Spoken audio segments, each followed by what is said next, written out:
yesterday. Same conditions, but having one round under my legs kind of reminds the body, hey, we're doing some work, it's time to get ready to go. So, I had to do a little bit more work than I wanted to in the backstretch, but I see Tyler moving up on the rail, and I'm like, here comes the OTC twosome. Once we get up front, we're not going to let anybody pass us. So it was actually pleasantly surprising down the home stretch. I didn't have to do quite as much work as I thought, so I was able to kind of look around, make sure I had my position. 146.8 to get through.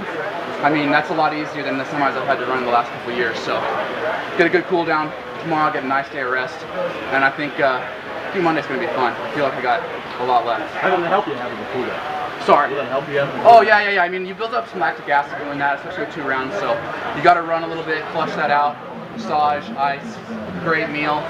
Maybe 1 beer. I don't know. I haven't decided yet. I'll see how the last day goes. Nick, you mentioned Monday. You talk about what your thoughts are leading up to that, and what you went through 4 years ago. Honestly, I'm just going to try not to think about it at all until about 2 hours before the race Monday. So, I've been hanging out with the LaPrade family, the closest thing I have out in Oregon to the family. My family's back in Boise, and they're all out here supporting me as well. So, spend time with my loved ones and my family and friends, and just try to not think about running at all. Maybe go out for a walk. I've been out on Priest Trail every morning, which, oddly enough, I've lived here 6 years. I've run Priest Trail almost every single morning of my life. I don't know if I've ever walked on it, so it's been pleasantly surprising to go out and just go for a walk and take things in a little bit more leisurely pace. So, go ahead, yeah. You look pretty composed. Do you feel like you got a home court advantage as far as dealing with the weather? I'll tell you what. Just when I know the crowd's about to scream when they announce my name, I get shivers, and I'm like, talk about a home field advantage. When you hear that crowd going crazy like that, I know my competitors hear it too, so I'd love to hear it really, really loud on Monday. Get me really amped to do something pretty special, hopefully. You mentioned. What about another 1, 2, 3 Oregon sweep? I was doubtful going into this that we could do it again, but after watching Elijah and Tyler, I don't think it's that unrealistic, really. I think the probability of getting 2 Oregon guys on this team is very, very likely, and 3. Definitely not out of the realm of possibilities.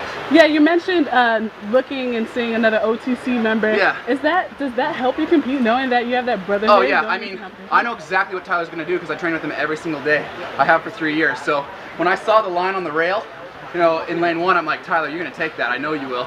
And I went outside to the right, and we do it to people out on the Amazon Trail all the time. When we see walkers, we'll go left and right around him, and we just did the exact same thing on the track at a slightly faster pace. So, once we got shoulder to shoulder, I knew that he'd run every step of the way with me, and I wanted to make sure I stayed with him. He looked phenomenal coming home. Neither one of us had to do too much work, so I think you got 2 guys who are really ready to attack it on Monday. Nick, what do you think you take on Monday? Going into this meet, I said I'd take a 144.5 or faster. With conditions and certain athletes feel like they may be a little tired from rounds. I don't know. I mean, the nice thing about championship running is you don't have to worry about it at all. So whether it's a 143 or a 148, I feel prepared to win it from any type of pace, any type of strategy. That's one nice thing about being a veteran. I can say things like that because I've been here, I've seen it all. A little older than some of the other kids out there, but I feel very prepared no matter what they bring to the field. Sorry? Yeah, I mean, it's a little hard to gauge with the rain because, a 146.8 in these conditions is a pretty good time.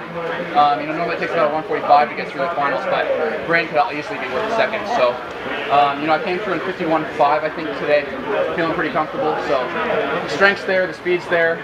I just got to be smart and save my energy.